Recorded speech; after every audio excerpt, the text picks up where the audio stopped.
बिस्मिल्लाहिर्रहमानिर्रहीम अस्सलाम वालेकुम रिस्पेक्टिव व्यूअर्स। आज की इस वीडियो में आपके साथ टॉप 500 मोस्ट इंपॉर्टेंट पाक स्टडी के एमसीक्यूज़ की प्लेलिस्ट का पार्ट 8 शेयर करने जा रहा हूं, जिसमें 401 से लेकर 450 तक मोस्ट इंपॉर्टेंट क्वेश्चंस को आप लोगों के साथ शेयर करूंगा। तो आपने ये वीडियो को कंप्लीट वॉच कर लेना। इंशाल्लाह जो आप लोगों को ज़्यादा से ज़्यादा पाक स्टडी से रिलेटेड पेपर में क्वेश्चन मिलेंगे ना, वो आप लोगों को मेरी ही प्ले की वीडियो से मिलेंगे। So guys without any further delay let's begin.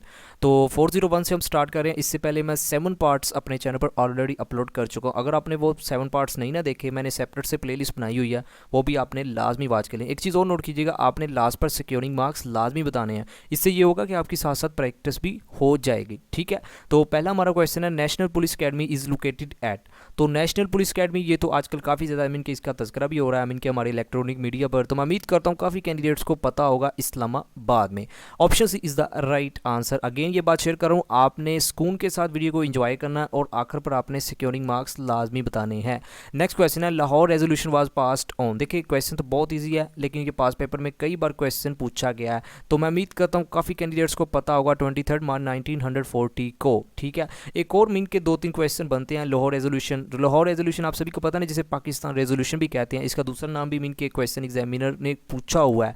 Further इसके जो आथर थे वो भी आपने याद रखना है, मोहम्मद जफरुल्लाह खान। ठीक है, फर्दर आप सभी को ये भी पता होगा ये किसने मीन के लाहौर रेजोल्यूशन प्रेजेंट की थी, मौलवी फजलुल हक। वो भी आपने याद रखना है, कई बार क्वेश्चन पूछा गया है। एक और चीज़ आपने याद रखनी है, प्रेजेंट कब डेट को की गई थी, किस डेट को, तो वो आपने 22 मार्च याद रखना है। ठीक है, बाकी जो पास हुई थी वो तो 23 को हुई थी, लेकिन जो प्रेजेंट की गई थी ना वो 22 मार्च, ये भी आपने याद रखना है। बाकी प्रिजाइड किसने की थी वो तो आप सभी को पता होगा, कायदे आज़म मोहम्मद अली जिन्ना ने। ठीक है, एक और लास्ट पर आपने क्वेश्चन याद रखना है, लाहौर रेजोल्यूशन है एक्चुअली ये इंग्लिश में थी, इसको उर्दू में ट्रांसलेट किया था ना, वो भी आपने याद रखना है, किसने किया था, मौलाना जफर अली खान ने। ये भी क्वेश्चन पास पेपर में पूछा गया है। नेक्स्ट क्वेश्चन हमारा, Shimla conference was held in. तो शिमला कॉन्फ्रेंस हुई थी, हमने वो किस ईयर में हुई थी ये बताना है। तो मैं उम्मीद करता हूँ काफ़ी कैंडिडेट्स को पता होगा, तो जिनको नहीं पता याद रखिएगा 1945 में। Option C is the right answer. Next question है, who was the first president of the Muslim League. तो मुस्लिम लीग के हमने बताने हैं पहले प्रेसिडेंट कौन थे। ये भी क्वेश्चन कई बार पास पेपर में पूछा गया है, तो याद रखिएगा sir Aga Khan. Option D is the right answer. Next question है, the first session of All India Muslim League was held at. तो ऑल इंडिया मुस्लिम लीग का हमने पहला सेशन बताना है, वो कहाँ मीन के हेल्ड मुनक्कद किया गया था। तो याद रखिएगा, वैसे कई कैंडिडेट्स को पता भी होगा, ढाका में। Option B is the right answer.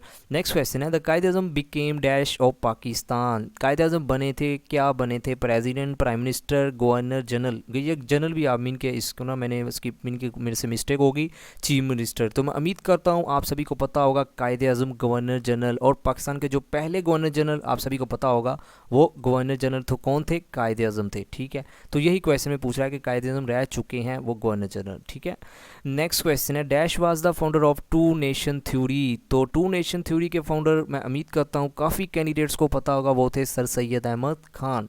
Option C is the right answer. Next question है, who was known as ambassador of Hindu Muslim unity.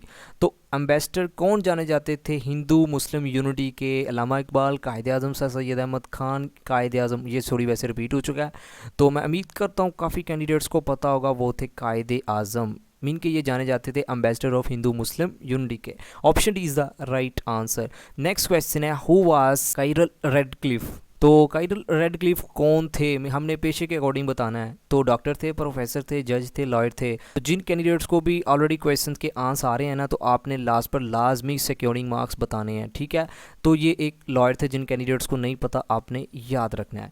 Next question है, Pakistan hockey team one the gold medal in Olympic game for the first time in. तो पाकिस्तान ने जो अपना gold medal सबसे पहले Olympic में कब जीता था, वो हमने ईयर का नाम बताना है। किस में, हॉकी में, हॉकी टीम की बात हो रही है। तो 1960 में ये आपने याद रखना है। किसके अगेंस्ट था, रोम के। ये भी आपने याद रखना है, क्वेश्चन पूछा गया है। नेक्स्ट क्वेश्चन है, dash was the favourite game of the Quaid-e आज़म। कायदे आज़म की हमने फेवरेट गेम बतानी है, कौन सी थी, टेनिस, क्रिकेट, चेस, बिलियर्ड। तो मैं उम्मीद करता हूँ काफ़ी कैंडिडेट्स को पता होगा, वो थी billiard. Option D is the right answer. Next question है, in which city school of public policy located. तो स्कूल ऑफ पब्लिक पॉलिसी जो है ना वो आपने याद रखना है, ये लाहौर में है। और जितने भी लाहौर के मीन के सिटीजन है ना, मीन के जो मेरे सब्सक्राइबर भी हैं, उनको ऑलरेडी इस क्वेश्चन का आंसर पता ही होगा। Option B is the right answer. Next question है, length of Pak China border is. देखिए पाक चाइना बॉर्डर की वैसे अगर गूगल पर सर्च करें तो 596 किलोमीटर बनती है। तो जो राउंड अबाउट मीन के बनती है ना वो आपने एग्जैक्ट याद रखनी है, 600 किलोमीटर। मीन के ज़्यादा जो मैंने सर्च किया ना वो 600 ही है। बाकी 596 भी आपने याद रखना है। एग्जामिनर वैसे इन्हीं दो में से एक देगा, ठीक है, दोनों एक साथ नहीं देगा, ये भी आपने याद रखना है। नेक्स्ट क्वेश्चन है, the total number of seats of senate in Pakistan is. तो पहले तो 104 थी, लेकिन अब जो करंटली है ना सेनेट में सीटों की तादाद वो है 100। Option is the right answer. बाकी जो करंटली चेयरमैन है वो भी आपने याद रखना है, सादक संजरानी साहिब। नेक्स्ट क्वेश्चन है, before Mountbatten who was the viceroy. तो माउंट बैटन से पहले हमने बताना है वाइसराय कौन था। तो काफ़ी बार ये क्वेश्चन पास पेपर में पूछा गया, याद रखिएगा, Wavell. Option C is the right answer.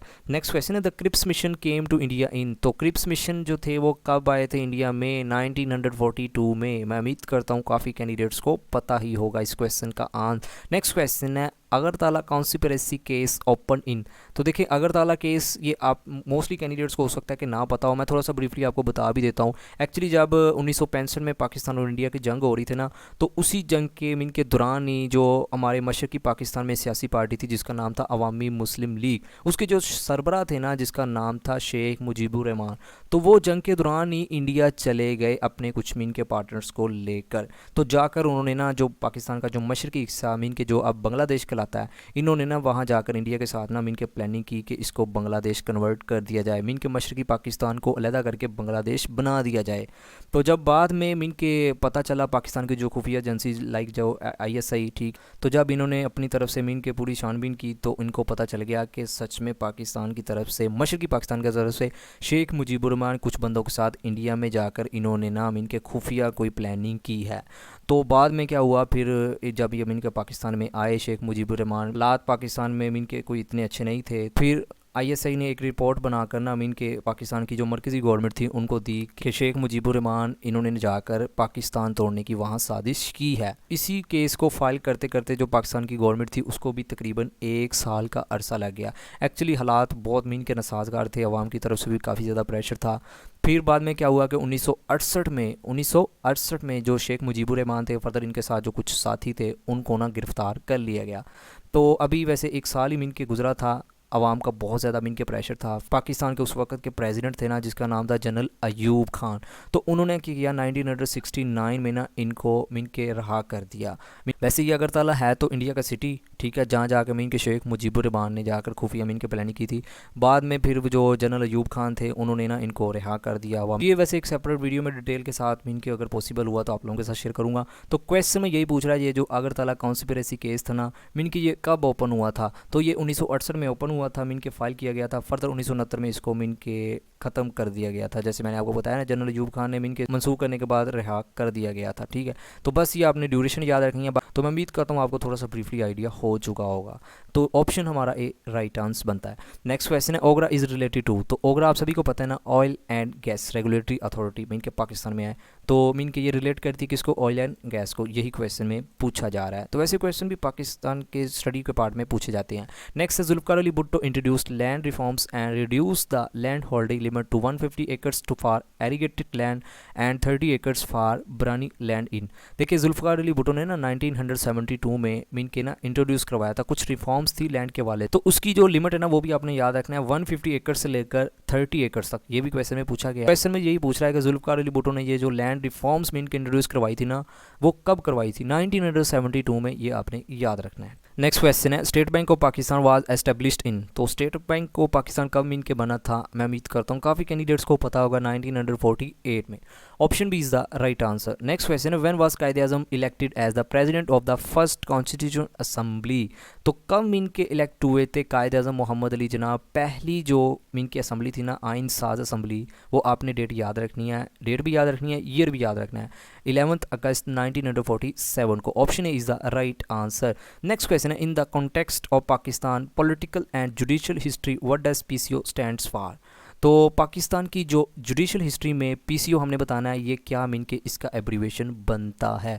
तो याद रखिएगा प्रोविजनल कॉन्स्टिट्यूशनल ऑर्डर इसका एब्रीवेशन बनता है पीसीओ का। Option B is the right answer. Next question है Quaid Azam resign from Congress in the year, कब रिजाइन दिया था कांग्रेस से कायद आजम ने? 1920 में, याद रखिएगा। Option C is the right answer. Next question है गुलबदीन बेगम वाज इम्पेरर हमायूं, तो गुलबदीन बेगम आप सभी को पता ना इनके ये बादशाह रह चुकी हैं, तो ये हमायूं की क्या लगती थी, हमने क्वेश्चन में ये पूछा जा रहा है, तो ये सिस्टर थी। Option B is the right answer. Next question है Stanley Wolpert is popular due to his biography on, तो आपने याद रखना है, वैसे ये कई बार क्वेश्चन पास पेपर में पूछा गया है, ये जो स्टैनली वालपर्ट थे ना इन्होंने ना बायोग्राफी लिखी थी कायद आज़म की लाइफ पर, ठीक है, इसी वजह से ये स्टैनली वालपर्ट इनके काफ़ी ज़्यादा फेमस रहे थे। Option B is the right answer. MAO was founded by, देखिए एमएओ आप सभी को इनके इसका एब्रीवेशन भी आपने याद रखना है, जिन कैंडिडेट्स को नहीं पता, मोहम्मदन एंग्लो ओरिएंटल कॉलेज, ठीक है, ये किसने बनाया था? मैं उम्मीद करता हूँ काफ़ी कैंडिडेट्स को पता होगा, सर सैयद अहमद खान ने। नेक्स्ट क्वेश्चन है partition of Bengal was annulled under British monarch, question में ये पूछ रहा है ये जो पार्टीशन ऑफ बंगाल आप सभी को पता है ना 1911 में इसको एनल्ड मीन के मनसूख कर दिया गया था, कलअदम करार दे दिया गया था। ये क्वेश्चन में पूछ रहा है कि किस ब्रिटिश के बादशाह के दौर में, तो आपने याद रखना है king George 5। Option C is the right answer, ये आपने याद रखना है, काफ़ी बार पास पेपर में क्वेश्चन पूछा गया है। Waris Shah the author of Heer is buried in, तो वारिस शाह आप सभी को पता होगा ये ऑथर हैं हीर के, तो क्वेश्चन में ये पूछ रहा है ये कहाँ मीन के दफन है, तो आपने याद रखना है जिन कैंडिडेट्स को नहीं पता जंडियाला शेर खां में। Option C is the right answer. The Edhi foundation has the world's largest, तो आपने याद रखना है, वैसे उम्मीद करता हूँ काफ़ी कैंडिडेट्स को पता भी होगा, इनकी एम्बुलेंस सर्विसेज है सबसे बड़ी मीन के वर्ल्ड की। Option D is the right answer. Pakistan की भी और वर्ल्ड के अकॉर्डिंग भी basic democracy system was for the first time implemented in Pakistan in the year, तो बेसिक डेमोक्रेटिक जो सिस्टम था ना सबसे पहली बार पाकिस्तान में इंप्लीमेंट करवाया गया था, हमने वो ईयर बताना है, तो याद रखिएगा 1960 में। Option C is the right answer. Next question है the first session of the constituent assembly of Pakistan was held on, तो एक्चुअली वैसे ये क्वेश्चन रिपीट हो चुका है डेट के अकॉर्डिंग देखा जाए, क्योंकि लास्ट हमने क्वेश्चन कवर किया जो कायदे के वाले से था 11 अगस्त 1947 को, ठीक है, ये आपने डेट और ये दोनों याद रखनी है। नेक्स्ट क्वेश्चन है दयामुर बादशाह dam is being constructed in, तो दयामुर बादशाह डैम ये आजकल काफ़ी ज़्यादा सोशल मीडिया पर इलेक्ट्रॉनिक मीडिया पर इसका जिक्र होता है, तो कहाँ में इनके ये कंस्ट्रक्ट किया गया है, तो जीबी में आपने याद रखना है, गिलगित बल्तिस्तान में। Option C is the right answer. Next है the caste system in the subcontinent was first established by the, तो कास्ट सिस्टम सब कॉन्टिनेंट में सबसे पहले किन की जानब से एस्टेब्लिश किया गया था, आपने याद रखना है Aryans. Option A is the right answer, most important question है। Next a senator is elected in Pakistan for, तो आप सभी को पता है ना 6 ईयर्स के लिए मीन के इलेक्ट किया जाता है सेनेटर को। नेक्स्ट है what is the significance of 17 August 1988 in Pakistan history, तो 17 अगस्त 1988 को हमने बताना पाकिस्तान की तारीख में क्या मीन के वाक़या रोनुमा हुआ था, तो पाकिस्तान की तारीख में अगर देखा जाए इन 4 ऑप्शन में से जो जनरल ज़ियाउल हक थे ना वो मीन के उनका प्लेन क्रैश हुआ था, वो मीन के इसमें मारे गए थे, आपने याद रखना है, ये क्वेश्चन भी कई बार पास पेपर में पूछा गया है। डेट भी याद रखनी है, उस डेट को क्या हुआ है वो भी मैंने आपको बता दिया है। नेक्स्ट क्वेश्चन है लियाकत अली खान वाज असैसिनेटेड इन, तो कब मीन के इनका कत्ल किया गया था पाकिस्तान के जो पहले प्राइम मिनिस्टर थे 1951 में, ठीक है। नेक्स्ट क्वेश्चन है which of the following was constructed by emperor Shahjahan, तो आप सभी को पता है ना शाहजहां ने क्या मीन के तमीर करवाया था Shalimar garden. Option A is the right answer. Next question है who resign from the imperial legislative council in protest against the Rowlatt act, तो आप सभी को पता है ना कायदे आज़म ने रॉवलेट एक्ट के अगेंस्ट रिज़ाइन दे दिया था, कहाँ से? लेजिस्लेटिव काउंसिल से, ठीक है, मोस्ट इंपॉर्टेंट ये भी क्वेश्चन है। The cultural centre of Gandhara civilisation is, तो वो है Taxila. Option B is the right answer. Next question है name the first Pakistan the first radio station was established, तो कहाँ बनाया गया था पाकिस्तान का पहला रेडियो स्टेशन? वो कराची में। नेक्स्ट क्वेश्चन है name the first Pakistan female cricketer to take 100 ODI wickets, तो सबसे जो पहली मीन के पाकिस्तान की फीमेल क्रिकेटर है जिन्होंने 100 ओडीआई विकेट्स मीन के कंप्लीट कर ली हैं वो है सना मीर, याद रखिएगा। Option A is the right answer. What is the Pakistan biggest export commodity, तो एक्सपोर्ट में आप सभी को पता है ना वो है टेक्सटाइल्स आ जाता है। Option A is the right answer. Next question है which country was the first to formally recognise Pakistan after its creation, तो पाकिस्तान बनने के बाद सबसे पहले किस कंट्री ने मीन के उसको तस्लीम किया था हमने वो बताना है, तो वो थे Iran. Option C is the right answer. Next question है who wrote the book the myth of independence. तो इसके जो ऑथर हैं काफ़ी ज़्यादा फेमस बुक है वो है Zulfiqar Ali Bhutto, the myth of independence के। नेक्स्ट क्वेश्चन है मंशर इज़ा। तो मंशर आप सभी को पता है ना, ये एक लेक है, मंशर लेक काफ़ी ज़्यादा फेमस लेक भी है। Option B is the right answer. When was Sui gas first discovered in Pakistan. तो मैं उम्मीद करता हूँ काफ़ी कैंडिडेट्स को पता होगा, 1952 में डिस्कवर्ड हुई सुई गैस पाकिस्तान में। नेक्स्ट क्वेश्चन है who held the portfolio of finance in first cabinet of Pakistan. तो पाकिस्तान की जो पहली कैबिनेट थी ना उसमें जो फाइनेंस का पोर्टफोलियो इनके तमीर किया था वो हमने बताना है किसने किया था, उनका नाम। तो याद रखिएगा जिन कैंडिडेट्स को नहीं पता, Malik Ghulam Mohammad. Option C is the right answer. Who founded the Arya Samaj. Arya समाज के कौन बानी थे, हमने इन चार ऑप्शन में से बताना है। मोस्ट इंपॉर्टेंट है, ये कई बार पास पेपर में पूछा गया है। तो स्वामी दयानंदा सरस्वती, ये आपने नाम याद रखना है, यही इसके फाउंडर हैं। नेक्स्ट क्वेश्चन है the court language of Mughal in India was. तो कोर्ट लैंग्वेज ऑफ मुगल्स हमने बताना है इंडिया में कौन सी थी, तुर्किश, हिंदी, पर्शियन, उर्दू। तो याद रखिएगा वो थी Persian. Option C is the right answer. आज की वीडियो का लास्ट क्वेश्चन है पार्ट 8 का, Babur came to India originally from. देखिए ये तो आपको पता है ना, बाबर मीन के कहाँ से आए थे, इंडिया से, लेकिन ओरिजिनली तौर पर कहाँ से आए थे ये क्वेश्चन में पूछा जा रहा है। तो आपने याद रखना है ये वो थे फरगाना से, ठीक है। फरगाना कहाँ है, उज़्बेकिस्तान में, ठीक है, ये भी आपने याद रखना है। तो रिस्पेक्टिव व्यूअर्स ये थी आज की वीडियो जिसमें मैंने टॉप 500 मोस्ट इंपॉर्टेंट पाक स्टडी का पार्ट 8 आप लोगों के साथ शेयर कर दिया। अगर आपको मेरी वीडियो से थोड़ा बहुत भी नॉलेज मिला तो आपने वीडियो को लाइक और चैनल को सब्सक्राइब। कमेंट सेक्शन में आपने लाजमी फीडबैक देना है कि आपको ये वीडियो कैसी लगी। फिर भी अगर आपका इस वीडियो से रिलेटेड कोई भी क्वेश्चन है तो आप कमेंट सेक्शन में पूछ सकते हैं, भाई आपका लाजमी जवाब देगा। आखिर पर ये अल्लाह पाक आपको आपके हर नेक मकसद में कामयाब फरमाए। अल्लाह पाक हम सब पर अपनी रहमत का नज़ूल फरमाए। Thank you for watching, take care, अल्लाह हाफिज़।